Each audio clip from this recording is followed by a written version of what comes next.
Kei te whakatika hia tonu tia te ngongo kapuni o Maui I Taranaki I tēnei wā tonu nei, kei ngā motu te ngongo I pakaru mai ai I te rānei, ko ngā whare miraka kau, ngā hohipera, ngā whare hiko me ngā whare wānanga ētahi, kua raru I te pakarutanga mai o taua ngongo.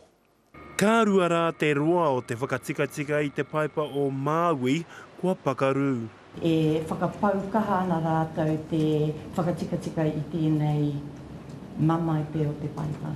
E 80 mita mano te rahi o te pire ki te paipa ka kitea e tete kai pāmu I te pōmere I te raki o ngā motu.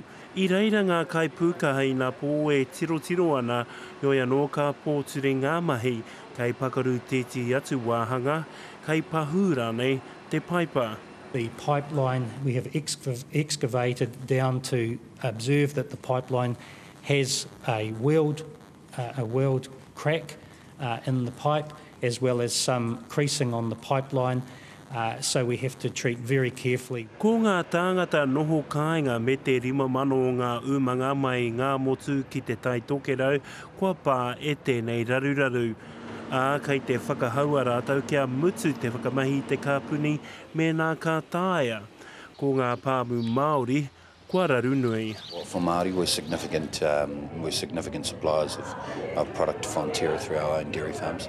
So I guess all Māori owned dairy farms will be feeling the pinch, and look, the vast majority of them are north of Taranaki. Kua timata anō te whāngai te kāpuni ki ngā hōhipera me ngā wheketere miraka. Yoi anō he kōrero hau ka puta mai a te haurua I te whākaraka. Anzac Pikia, Te Karere.